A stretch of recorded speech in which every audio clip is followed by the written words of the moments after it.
Selamat malam, Bapak Ibu semuanya. Saya Muhammad Yafikri dari PJJ Manajemen. Hari ini ingin share terkait dengan materi perekonomian Indonesia, guna memenuhi kebutuhan ujian akhir semester di Unsia ya, teman semuanya. Izinkan saya share screen. Oke, eh saat ini tema yang ingin saya bawakan adalah dampak stabilitas ekonomi yang bergantung pada stabilitas politik pada masa kepemimpinan Presiden Joko Widodo. Saya Muhammad Yafikri dari Studi PJJ Manajemen untuk mata kuliah Perekonomian Indonesia MJ 401. Oke,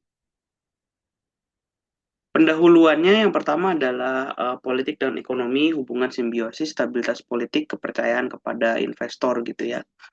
Lalu fokus kepada kebijakan Jokowi. Yang pertama adalah infrastruktur, jalan, pelabuhan, IKN, reformasi regulasi, omnibus law, insentif fiskal, dan masalahnya adalah ketidakpastian hukum, korupsi, kegagalan menarik investasi strategis. Contoh lebih spesifiknya adalah semikonduktor, karena menurut saya semikonduktor adalah masa depan ya, Bapak Ibu semuanya. Jika wakil presiden kita saat ini Gibran Rakabuming Raka yang notabene-nya adalah anak dari Joko Widodo, selalu berbicara tentang AI dan hilirisasi, maka sebetulnya pemerintah Prabowo ataupun pemerintah Jokowi itu sudah gagal untuk menciptakan iklim AI itu sendiri di Indonesia karena perangkat keras untuk semikonduktornya saja pabriknya kita tidak punya gitu ya. Yang paling dekat yang punya adalah Malaysia. Di Malaysia justru ada pabrik Intel ya, sudah beberapa tahun berjalan di sana.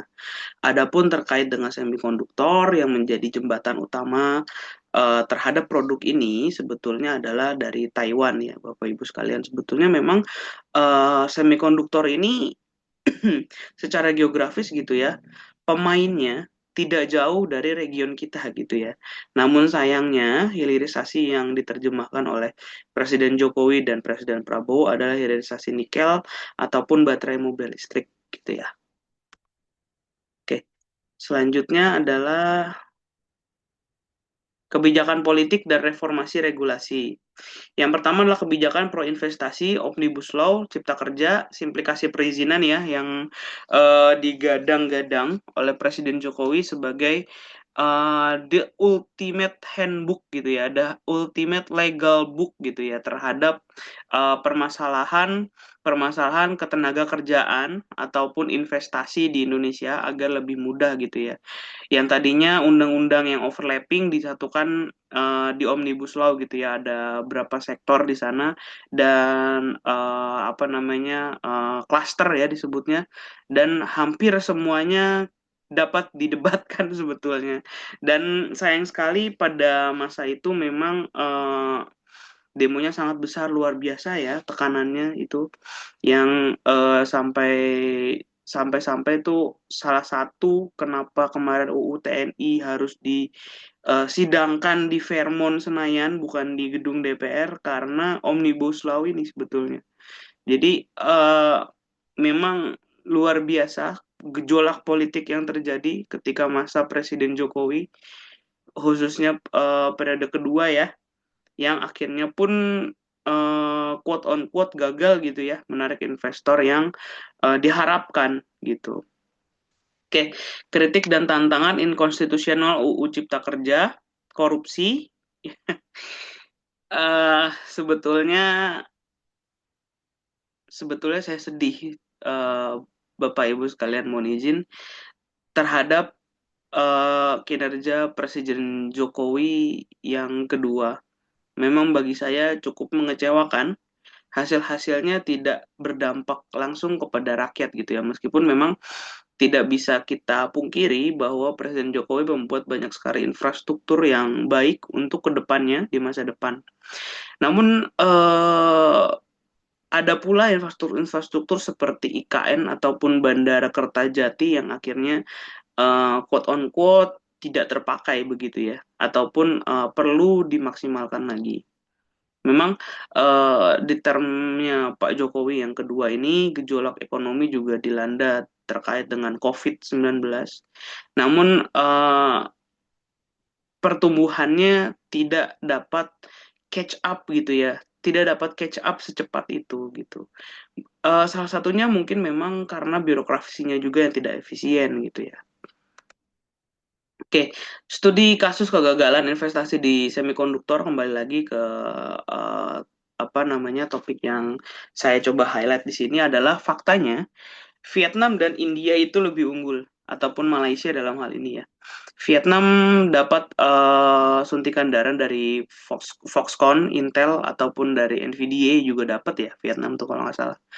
Nah, eh Indonesia dengan ekonominya ataupun dengan kebijakan-kebijakan politiknya gagal menarik investasi dari perusahaan-perusahaan asing karena ketidakstabilan politiknya lagi, kembali lagi. Kita tahu akhir dari apa namanya kepresidenan Jokowi agaknya kurang berkesan, kurang baik gitu ya, meninggalkan partai pendukungnya dan lain sebagainya, mencalonkan anaknya untuk menjadi wakil presiden dan lain sebagainya. Tentu saja ini semua disorot teman-teman semua. Jangan jangan mengira bahwa mata dunia tidak melihat ini gitu ya. Mata dunia sangat melihat ini gitu ya. Apalagi dengan kita yang kemarin tahun 98 sudah menggaungkan reformasi dan demokrasi total. Mata dunia nih tertuju sekali nih. Kenapa negara yang menggaungkan demokrasi total akhirnya menjadi seperti ini begitu. Oke. Uh, Akhirnya kita tidak mendapatkan satupun investasi semikonduktor yang merupakan itu adalah masa depan. Chip ya teman-teman, semikonduktor itu chip. Kita tidak dapat membuat AI gitu ya, ataupun kita tidak dapat menjalankan perangkat-perangkat lunak secanggih apapun tanpa semikonduktor tidak bisa. Ataupun terbalik deh, katakan kita tidak punya perangkat kerasnya semikonduktor, kita hanya punya perangkat lunaknya gitu ya. Kita punya perangkat lunaknya pun kita nggak bisa menjalankan program-program yang canggih itu gitu. Ataupun kita punya engineer-engineer, software-software engineer terbaik di dunia, dia tidak akan bisa bekerja dengan baik, dengan maksimal tanpa semikonduktor. Ataupun kita tidak dapat menciptakan iklim teknologi gitu ya, kalau kita tidak punya semikonduktor untuk saat ini gitu ya. Nah, pada akhirnya negara kita hanya kebanjiran untuk merakit mobil, merakit pabrik nikel, merakit baterai.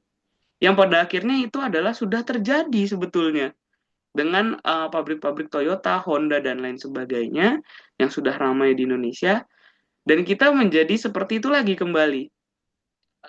Sayangnya ketika pabrik Toyota dan Honda dibuka hari-hari itu gitu ya, itu karena kita kekurangan tenaga yang terampil, SDM yang terampil.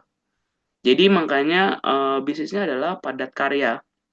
Nah, uh, tahun berjalan gitu ya, sekian puluh tahun, masalah kita tetap sama dan kita menjadi bangsa yang merakit mobil lagi gitu ya. Dalam artian kita tidak membangun ya, kita hanya merakit gitu. Sangat menyedihkan memang. Oke, daftar kasus besar yang mempengaruhi iklim investasi itu revisi UU Minerba cukup mentereng ya. Proyek IKN, Tesla ya, yang uh, Pak Luhut di prank gitu ya. Dalam artian sudah bertemu Elon Musk waktu itu di di California, bahkan datang langsung, tapi akhirnya gagal ya menarik Tesla untuk dapat berinvestasi di Indonesia karena memang iklim politiknya tidak sesuai teman-teman, sayang sekali. Oke, selanjutnya adalah dampak politik terhadap iklim investasi adalah oligarki tentunya ya, resistensi internal pemerintahan, transisi politik 2024 ya, yang kemarin apa namanya pilpres kita kemarin cukup panas ya teman-teman. Lalu resikonya adalah penundaan investasi jangka panjang, akhirnya investor nggak ada yang mau masuk gitu. Kesimpulannya ada 3, reformasi regulasi yang cukup tanpa stabilitas. Reformasi regulasi tidak cukup tanpa stabilitas politik. Yang kedua, investasi strategis. Dan 3, politik transparan. Rekomendasi dan saran tentunya yang pertama dihukum. supaya pelindungan investor yang konsisten dan penegakan hukum yang berkeadilan gitu ya. Lalu selanjutnya adalah SDM Pendidikan Teknologi Tinggi, Birokrasi, Digitalisasi, dan Pemberantasan Korupsi, Koordinasi Sinergi Kementerian Swasta dan Akademisi. Demikian presentasi dari saya. Terima kasih teman-teman semuanya. Selamat malam.